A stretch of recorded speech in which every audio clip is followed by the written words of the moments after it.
Welcome back, Warriors. It's me, Linda B. Thank you all so much for joining me here today. All right, I got a lot going on today. We've got to go over this plane helicopter crash. So much going on with that. Then we've got to go over a little bit of Kash Patel and Tulsi Gabbard and some information you may not know concerning some other J6ers. Welcome, everyone. Don't forget to smash that like button, comment, share, subscribe to my channel, hit that notification bell, watch the video all the way to the very end. Welcome, everyone. Welcome, welcome, welcome. All right, before we get started and really dig into this, I'm going to say a little prayer. Dear Father, in Jesus' name, Father, we thank you so much for your awesome goodness and your grace. We ask that these confirmations go through, Father, in the name of Jesus. Protect us, your people, this nation, from any and all hurt, harm, and danger. May the enemies of you, Father, not succeed in anything. In Jesus' name, amen. All right, let's get it going. Hi, everybody. Hello, Iron Ear, Rhonda E. Hello, Anthony, Michael Rodriguez, Condodo. Hello, hello. Did I miss anyone? Susan H., Michael, got everybody. June Stanley, hello, hello, everybody. Welcome. Thank you guys for joining me. So we're going to start with this little Fox News clip with Caroline Leavitt. She's the White House press secretary talking about this crash. Breaking news, I have called over to my counterparts at the White House, and I can confirm that President Trump has been made aware of this situation. And tragically, it appears that a military helicopter collided with a regional jet at DCA Airport right here in Washington, D.C. That's all I can confirm at this point in time. And I can just say that the thoughts and the prayers of the entire Trump administration are with all those that are involved. And we ask the public in this area to please stand by for guidance from law enforcement and allow them to do their jobs as they attempt to save lives right now.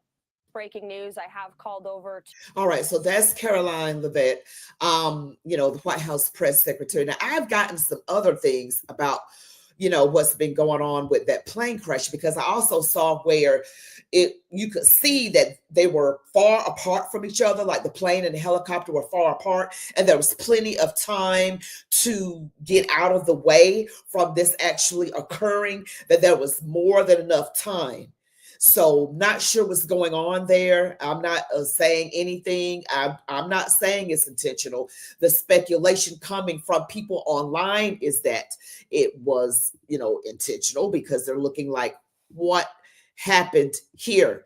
Okay, now here is, you're probably, if you're old enough, you might remember, this is a former figure skating. This is a former figure skater, Nancy Kerrigan, talking to the media at the skating club of Boston, whose members have died in this plane crash. So I'm going to play this for you right now. Several figure skaters were on board the crashed plane. Not sure how to process it. Oh, shoot, I'm sorry. Which is why I'm here. Many of you may know my husband's my agent, and he keeps getting calls to do interviews, and I thought that was weird. I didn't feel like it was right to be home and have doing interviews for this. So I called Elin, and I'm like, what are you doing? I think we just all need to go together. And she said, let me call my mom. And so we're like, okay, we'll meet you in an hour. And we just wanted to be here and be part of our community. I've never seen anyone love skating as much as these two, and that's why I think it hurts so much. And I mean, everything. Tenley's always here supporting the kids, and anytime I've been able to be here and watch them grow, the kids here really work hard. Their parents work hard to be here. But I feel for the athletes, the skaters, their families, but anyone that was on that plane, not just the skaters, because it's just such a tragic event. And she's, again, this is a former Olympic figure skater, Nancy Kerrigan. There was this whole thing back in the mid-90s with her and Tanya Harding, where Tanya Harding allegedly hit her in the knee, and that whole thing. I don't know if you guys remember that. It was crazy. we've been through tragedies before as Americans, as people, and we are strong. And I guess it's how we respond to it. And so my response was to be with people I care about and I love and I needed support. So that's why I'm here. And I don't know, a little bit at a time. I think it's a shock. I wasn't woken up in the morning and saw it. I was watching like all night. So I probably look tired, but and then when you find out, you know some of the people on the plane, is even a bigger blow. Yeah, so that's that. Again, that's Nancy Kerrigan, a former Olympic figure skater, and the whole thing with her and Tanya Harding back in the day. I also wanted to just show you something else right here. Looking at my screen, I'm just reading posts. I'm not saying this is what happened. It says the consensus by both pilots and ordinary citizens is that there is no way this plane crash wasn't on purpose. That's what they say. That's not what I'm saying. You mean to tell me a highly maneuverable helicopter with 360-degree views didn't see an airplane? By the way, this is what a Black Hawk can do. So it was definitely intentional. They're showing what a Black Hawk can actually do. Oh no, that's got music in it, y'all. I can't play that. I'm sorry. Let me just see what this is. Fire command. All right, so this is an emergency call right here. So we're gonna listen in on this. Fire command. The accident happened in the river. Both the helicopter and the plane crashed in the river. It's east of the approach end of runway 33. Is the airfield closed? Yes, the airfield is closed. The airfield is closed. Runways as well? Yes, all runways are closed. Nobody's landing. No one's moving at all. It was probably out in the middle of the river. I just saw a fireball and then it was just gone. So I haven't seen anything since they hit the river, but it was a CRJ and a helicopter that hit. I would say maybe a half mile off the approach end of 33. Wow, it is stunning to hear her talk about that when she said she saw the collision. Yeah, that was kind of crazy. They've got all kind of speculation all online that this seems to have been on purpose. People are saying, like right here, how does a military helicopter crash into a passenger plane? Unfathomable levels of incompetence or a deliberate act. Pray for survivors. Unfortunately, it has been reported that there were no survivors. That's what it has been reported for this plane crash. That's quite unfortunate. We'll have to be praying for their families, warriors. That's quite sad. So much chaos going on in the world. So I want to get to a little bit of this. Let's see what we got going on. We got these confirmation hearings. We got a little bit of that going on. Now I want to play a little bit of this with Adam Shifty Schiff, pencil neck. We got to play Adam Shifty Schiff in the Kash Patel hearing. Let's see what he's saying. Mr. Patel, early in this hearing, Senator Durbin asked you about the January 6th choir of inmates whose song you promoted, and here's what you said. I did not have anything to do with the recording. I did not have anything to do with the recording. Do you stand by that testimony, Mr. Patel? Senator, what I said was I didn't do the recording. You said you didn't have anything to do with the recording, which is interesting because here's what you told Steve Bannon on his podcast. So what we thought would be cool is if we captured that audio and then, of course, had the greatest president, President Donald J. Trump, recite the Pledge of Allegiance. Then we went to a studio and recorded it, mastered it, digitized it, and put it out as a song now releasing exclusively on the War Room. We. If you had nothing to do with it, Mr. Patel, why did you tell Steve Bannon and all his listeners that you did? That's why it says we, as you highlighted. Yeah, and you're part of the we, right? When you say we, that includes you, doesn't it, Mr. Patel? Not in every instance. Well, that's new. So when you said we, you didn't really mean you. Is that your testimony? Not unless you have a new definition for the word we. Oh, okay. I always thought we included the person who pronounced the word, but maybe not. Well, you also said this, Mr. Patel. We were able to capture the recording thanks to their courageous singing, and we were able to take it to a studio. So let me ask you, Mr. Patel, after saying we took it to a studio, did you take it to a studio? Me personally, no. After you said that we digitized and recorded it and all that, did you take it to a studio and digitize and record it? Me personally, no. Okay, so you were lying to Steve Bannon and his audience. Is that what you're saying? No, I was using the proverbial we appropriately, as you've The identified. royal we. Oh, I see. And so you certainly promoted the hell out of it, though, didn't you? I don't know what that means, but I promoted the heck out of raising money for families in need. With promotions on social media and saying you were going to get this to #1 on the billboards, right, Mr. Patel? I think it did. Yes, it did. Yes, it did. Isn't that great? People who violently attack police have a #1 song thanks to you, Mr. Patel. That's something to be really proud of. Now, you've claimed, Mr. Patel, you didn't know about any of these people in the choir. Is that right? I did not know about the violent offenders, and I did not participate in any of the violence in and around January 6th. Tell me, Mr. Patel, what due diligence did you do to find out who was in the choir before you promoted their beautiful music? These people who assaulted law enforcement. What due diligence did you do? You know I don't like this man, right? We don't like this one right here. We like Kash Patel, but not this one. Senator, I didn't record it myself. So you did no due diligence before you promoted this song by these violent felons. Is that what you're telling us? Senator, I did not record that myself. So you're being considered for director of the FBI.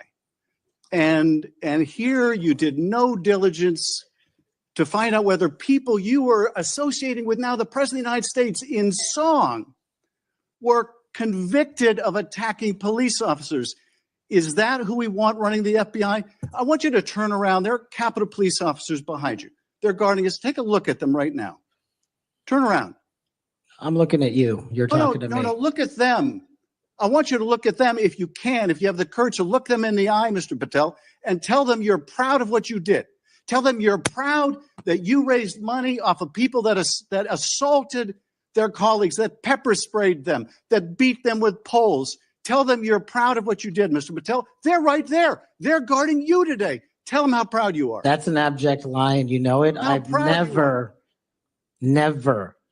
ever accepted violence against law enforcement. I've worked with these men and women, as you know, you glorified it in song, and I did not make a single dime out of it. In song. Well, let me. How about you ask them if I have their backs, and let's see about that answer. Let me ask you this, Mr. Patel.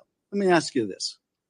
If an FBI director promoted a song of people who sprayed pepper spray in the face of an FBI agent, would you say they were fit to be director?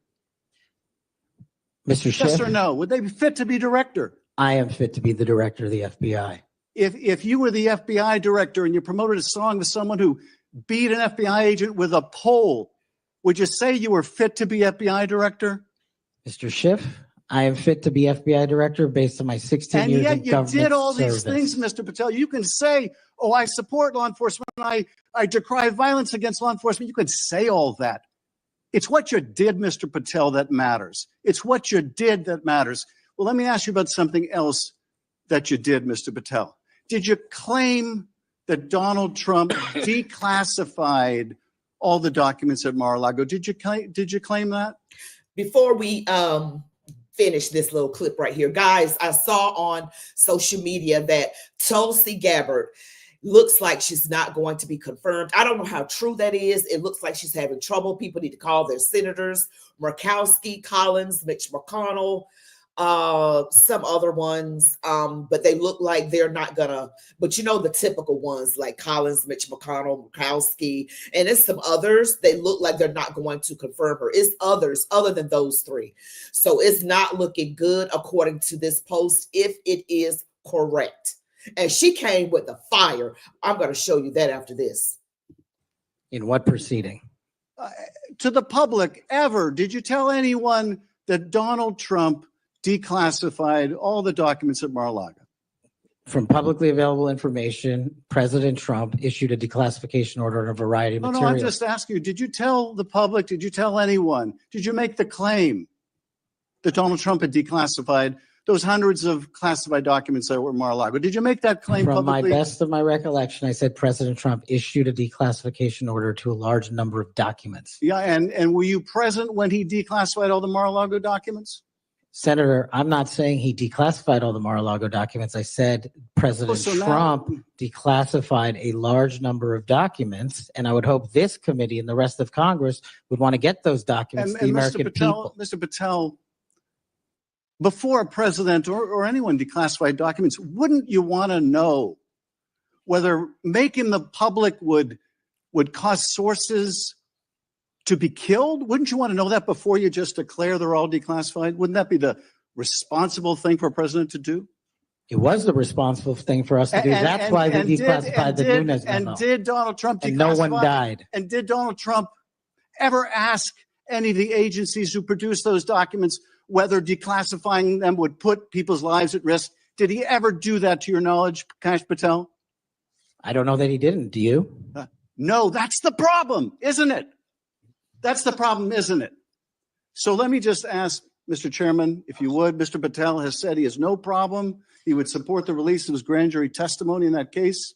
I would ask you, Mr. Chairman, ranking member, to join me in requesting, with Mr. Patel's approval, the release of those grand jury transcripts. And I would also ask Mr. Patel whether you support the release of volume 2 as it pertains to you of the special counsel's report. Any reference to you in the report, to your truthfulness, will you support the release to this committee of those sections of volume 2 of special counsel's report? I support following the law and providing whatever information the law requires. Well, you said to the Wall Street Journal that you support transparency. Here's your chance, Mr. Patel. You support release of that to this committee, yes or no? Your time's up. Time's up. All right. Now let's get to the good part. We got to get to Tulsi Gabbard. Tulsi Gabbard threw down the gauntlet. She brought the fire. I mean, she really, really did. I thought she did an excellent job. Excellent. It was amazing. I don't know if you guys have seen this already, but I want you to hear what she has to say. And she comes across so articulate and so refined, while she's really like obliterating people, literally obliterating them. To my husband, Abraham, my family, friends, fellow veterans, Medal of Honor recipients, and patriots, thank you for your love and support. I'm honored and grateful to President Trump for his trust and confidence in nominating me to serve our country as the Director of National Intelligence at a time when trust in the intelligence community, unfortunately, is at an all-time low. Chuck Schumer admitted a few years ago, quote, "You take on the intelligence community, they have 6 ways from Sunday at getting back at you." For too long, faulty, inadequate, or weaponized intelligence have led to costly failures and the undermining of our national security and God-given freedoms enshrined in the Constitution. The most obvious example of one of these failures is our invasion of Iraq, based upon a total fabrication or complete failure of intelligence. This disastrous decision led to the deaths of tens of thousands of American soldiers, millions of people in the Middle East, mass migration, destabilization, and undermining of the security and stability of our European allies, the rise of ISIS, strengthening of Al-Qaeda and other Islamist jihadist groups, and strengthening Iran. Here are just a few other examples. The American people elected Donald Trump as their president not once, but twice. And yet the FBI and intelligence agencies were politicized by his opponents to undermine his presidency and falsely portray him as a puppet of Putin. Title I of FISA was used illegally to obtain a warrant to spy on Trump campaign advisor Carter Page, using a Clinton campaign-funded false dossier as their so-called evidence.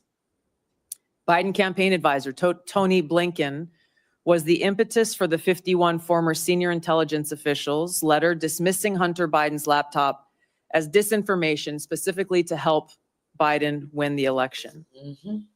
Former DNI James Clapper lied to this committee in 2013, denying the existence of programs that facilitated the mass collection of millions of Americans' phone and internet records, yet was never held accountable.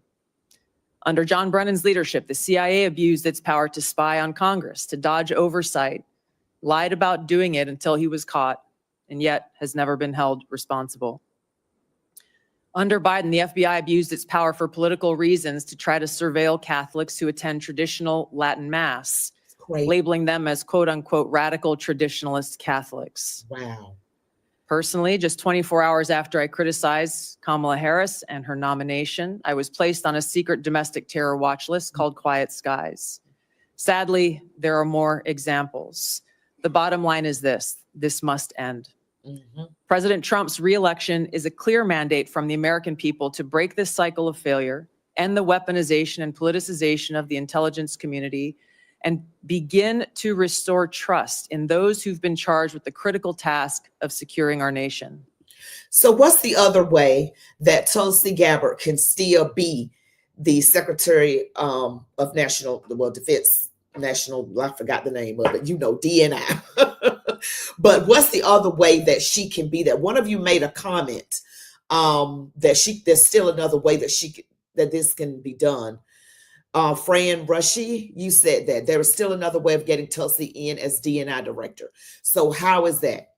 Okay. I mean, how is that if she doesn't get enough votes from the Senate? So just let me know.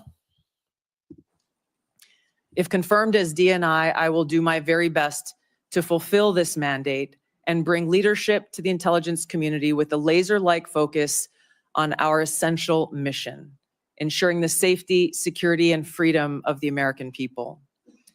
As the president's principal intelligence advisor, I'll begin by leading by example, checking my own personal views at the door, and committing to delivering intelligence that is collected, analyzed, and reported without bias, prejudice, or political influence.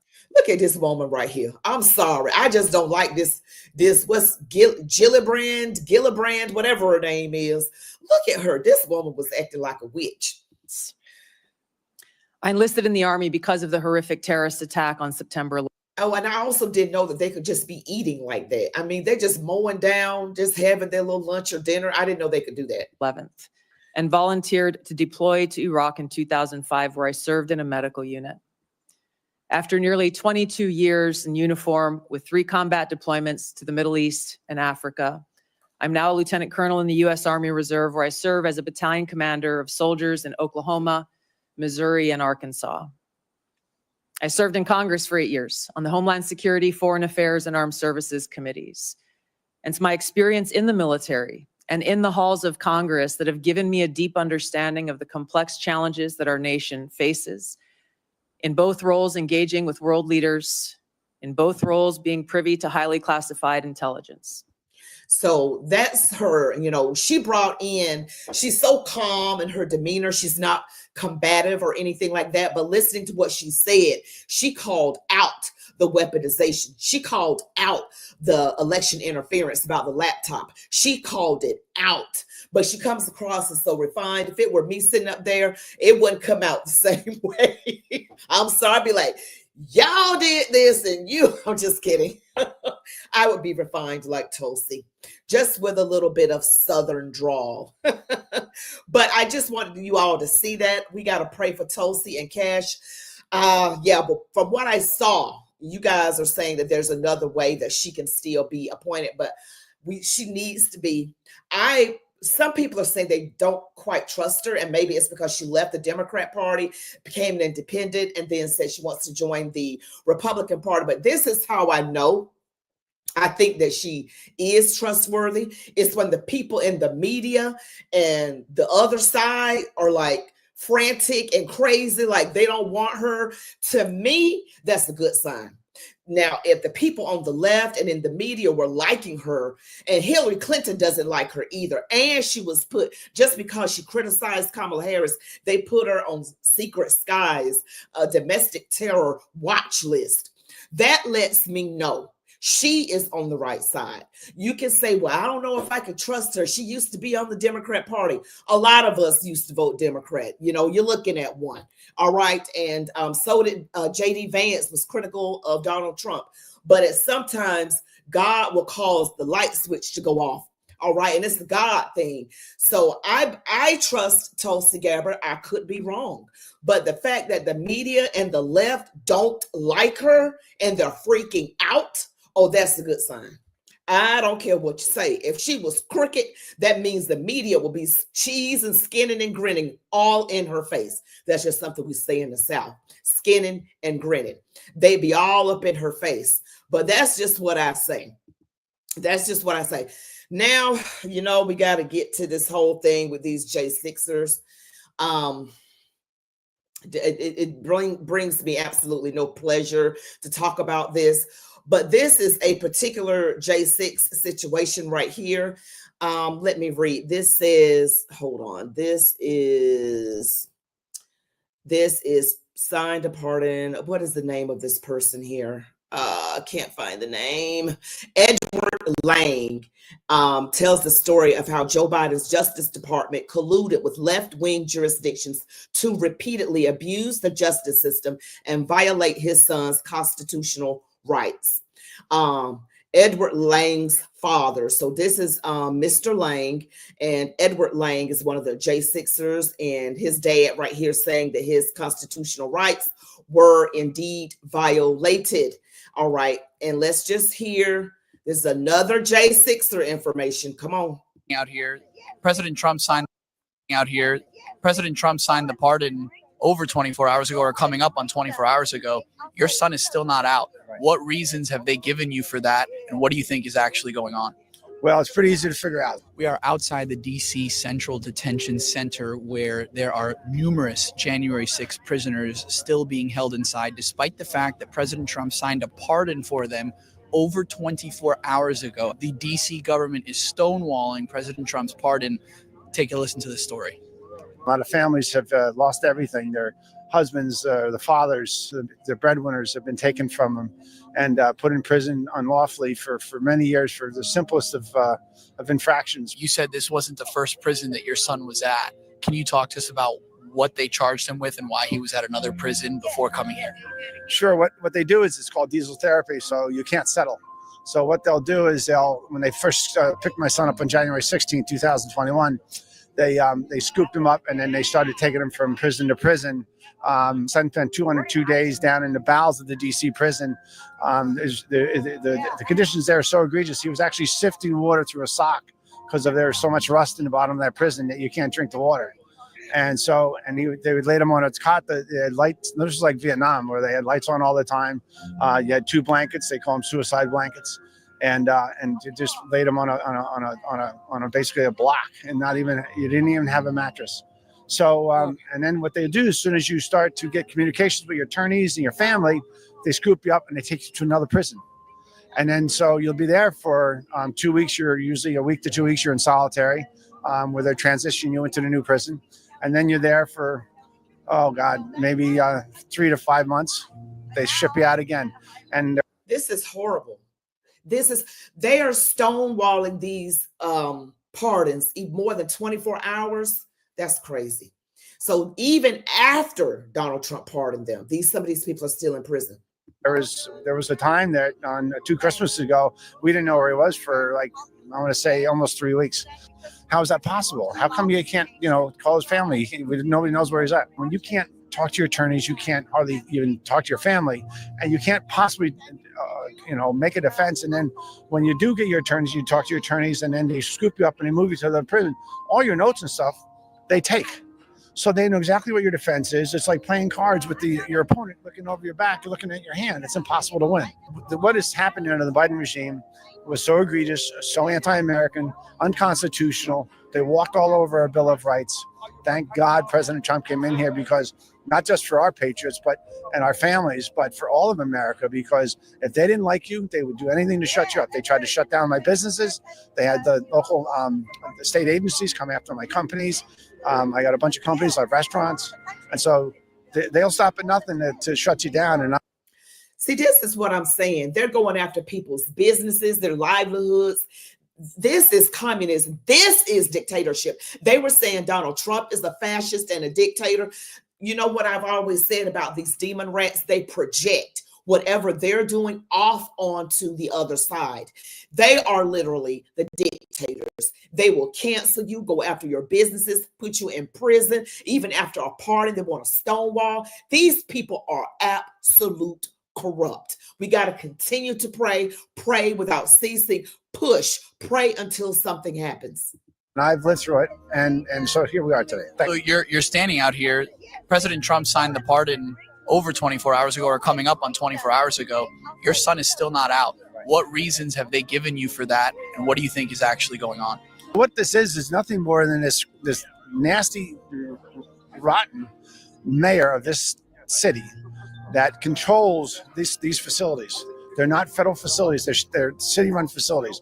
So what she's doing, because she's all bent out of shape, because they're out, she is doing everything she possibly can to hold up the process and also harm him. My son was assaulted by a lieutenant and 5 other guards last night. He was assaulted, punched. He was sitting in the middle of the quad waiting to get processed and go out. Came in, they handcuffed him, they wrenched his wrists, put him behind him, they punched him. From what I understand, they threw him physically into his cell, and that's where he was for the rest of the night. And this is a young man who has been pardoned like everybody else. And so this is how they're treating them. So we already have a lawsuit filed, but this just adds to the damages. And what has the prison told you? Have you been able to talk to anyone from the jail? What excuse are they giving? Have they given any kind of explanation to you guys? We got the pardon, the actual pardon that President Trump wrote, and then we just got Judge Nichols, who was the judge who was going to hear my son's trial, and he signed off on it as well. So we have that's all done now, and so maybe she's trying to make some sort of an excuse that because all this paperwork wasn't done, she is not going to let them out. But what's happening is, we don't know when he's going to let out. And there's not just my son, there's a bunch of other J6ers in there. So this nasty mayor just trying to get even or do everything she can to.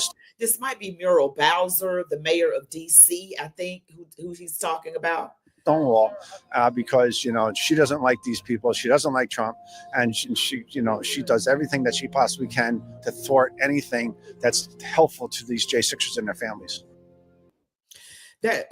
Some people can be so nasty. I mean, they don't think God is watching them. I mean, what you think you're just gonna go and do wrong, and we reap what we sow. That is just nasty. That is evil. And I got something else to share. Now, this is with another one. So this J6er was Edward Lang. Edward Lang's father, Mr. Lang here, was talking about his son and other J6ers are not being released like they are supposed to. They're not being released. And because of this evil mayor, I believe this is Muriel Bowser that he was talking about. All right, so here's another situation. Y'all, we got to really pray for these people. They're going through a lot. And right here on my screen, it says, Jeremy Brown is an Army Special Forces veteran. He did nothing wrong on J6 and never entered the Capitol. Let me repeat. This man Jeremy Brown is an Army Special Forces veteran. He did nothing wrong on J6 and never entered the Capitol. But Biden's DOJ lied, assaulted him with an unlawful FBI raid, and he is still a hostage. Let's say allegedly. The DOJ is refusing to obey President Trump's pardon. Enough. Free him now. It says the incarceration of pardoned J6er Jeremy Brown is a travesty. And this is him right here. This is Jeremy Brown. Looks like that's a picture of him right there. It also states the continued incarceration of Green Beret Master Sergeant Jeremy Brown because, okay, this is why it says he's being continuously incarcerated. It states here, and this is coming from Roger Stone, it says because he refused to be an informant for the FBI on J6 is a travesty of justice. That's coming from Roger Stone. You're looking at the screen right now. That's allegedly. I didn't say it. He did. It says there needs to be a whistleblower hotline, especially regarding confidential informants and feds planted in the crowd to incite and entrap. I received this message from a friend. They're too afraid to report it. They sent it to me. It says J6er Jeremy Brown turned down and recorded communication. being offered to a Fed informant. He currently disappeared, and they hope he hasn't been unalived. And there's this right here. It says, "Hi, I'm the mother of a daughter who was dating one of the deep state paid informants. He was being paid big in cash." And you guys, this is not something I'm saying is true. This is allegedly, okay? He was being paid big in cash and told to act like one of the Nazis.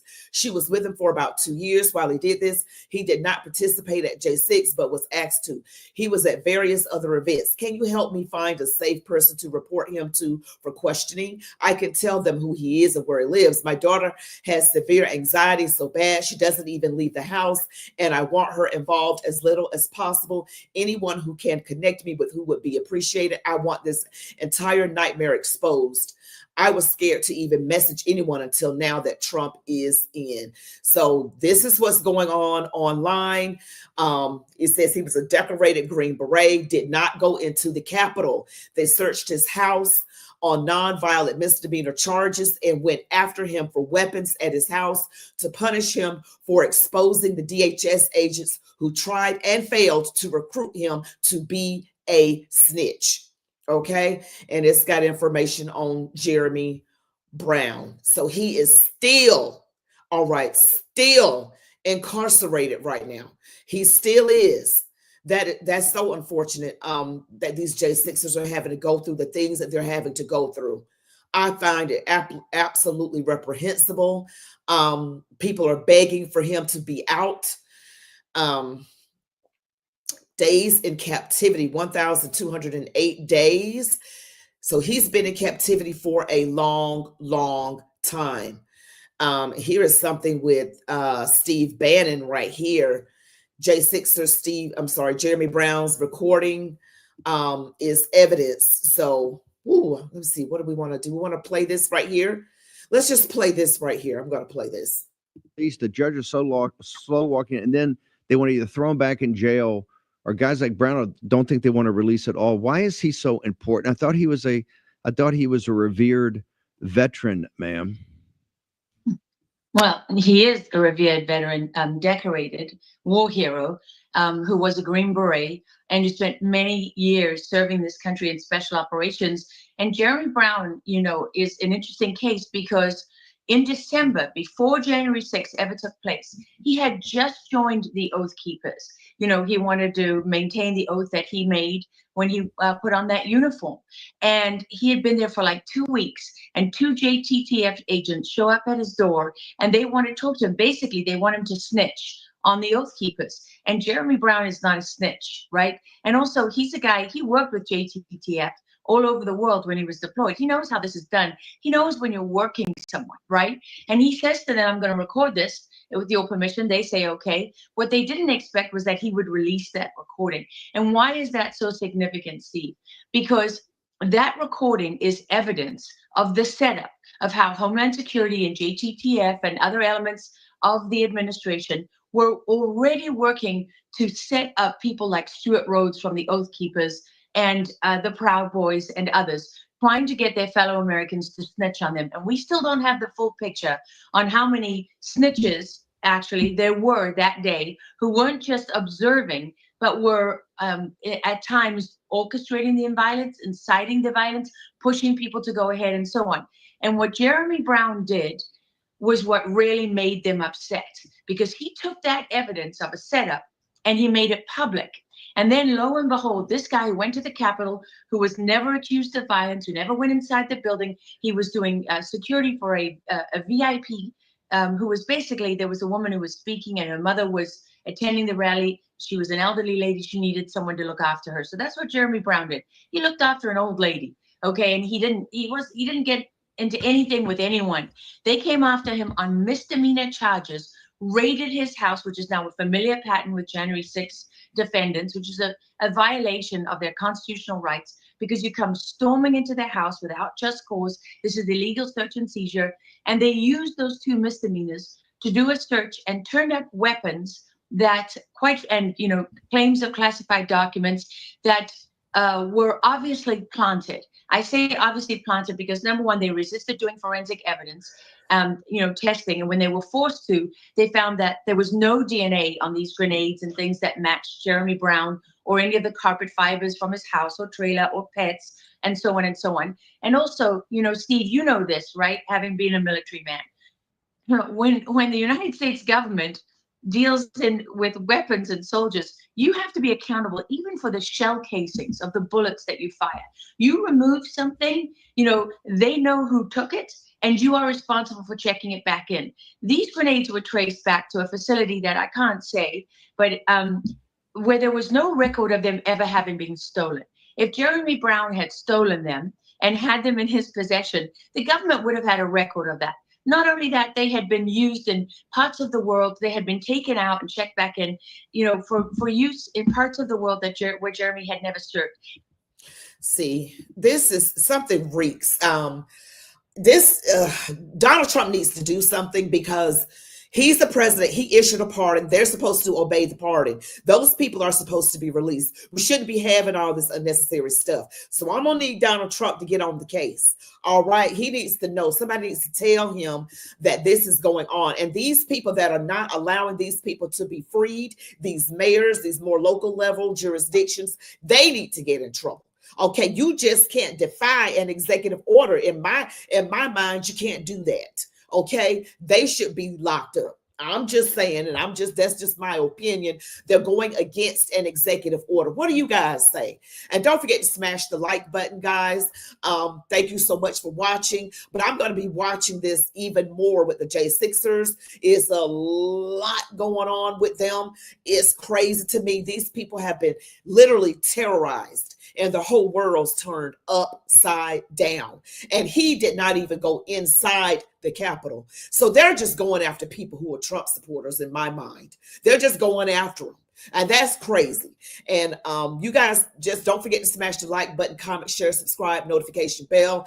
I will not be doing my lives tomorrow because it's Friday. I want you guys to have a great weekend. I am going to do a couple of videos tomorrow. Hope you guys get a chance to watch them. But yeah, that's it for tonight, for tonight's live. What else are you saying there? Okay, you're saying you're a veteran. What she says is true. I remember being in the field and had to stay there until every lost weapon was found. Wow. Wow. So you would know that. I wouldn't know. I don't have that personal. I'm not a veteran. I'm not a vet. I don't know what that's like. But yeah, so thank you guys for watching my live tonight. I hope you guys have a fabulous weekend. I'll be here tomorrow with a couple of recorded videos. You all be blessed. Love God, your families, these United States of America. And as I always say, march on, warriors. Good night, everybody.